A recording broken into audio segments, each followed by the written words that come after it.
আজকের এই ভিডিওটা শেষ অবধি দেখার জন্য বিশেষভাবে অনুরোধ রইল, দেখলে বুঝতে পারবেন। মুরব্বী বসেন, আপনি ওখানে বসেন, আমি যে চেয়ারে বসে ওই চেয়ারে বসেন, যান।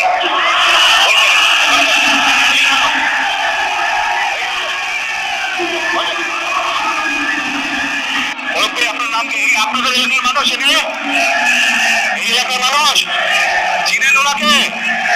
আচ্ছা মুরব্বী আপনার নাম কি? শফিকুল ইসলাম। শফিকুল ইসলাম। আচ্ছা আপনি কবে গেছেন, হজে না ওমরায় গেছেন? আমি ওমরায় গেছি 5 বছর আগে।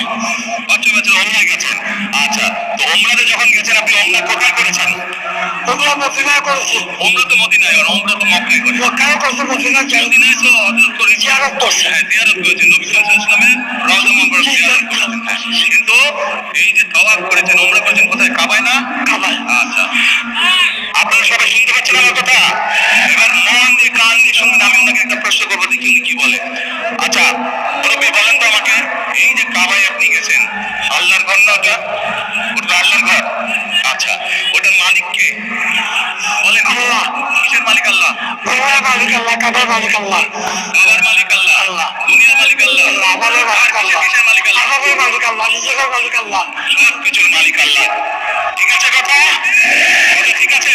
তার মানে এই দুনিয়া, এই যে সূর্য, এই যে চাঁদ উদ্ভিক্ত করে, চাঁদ সূর্য পৃথিবী যাই দেখি আমরা, সকল কিছুর মালিক কে? আল্লাহ রাব্বুল আলামিন হচ্ছে সকল কিছুর মালিক। আমরা কি দেখছি? আমরা দেখছি এই যে একটা রাজনৈতিক দলের কথা বলেছি, যাদের ভূমিকা আমরা 50 বছর আগে দেখেছি। আমরা দেখছি এদের কিছু কিছু সদস্য আমাদের নিরীহ মা বোনদের বাসায় গিয়ে গিয়ে, মা বোনদের কাছে গিয়ে কিসের টিকিট বিক্রি করছে? টিকিট বিক্রি করছে, জানেন তো? এক মিনিট। আচ্ছা মুরব্বী বলেন তো, এই বেহেশত বা দোজখের মালিক কে? আল্লাহ পরওয়ারদিগার। মুরব্বী বলেছে বেহেশত দোজখের মালিক হলো আল্লাহ তাআলা। আপনারা একমত?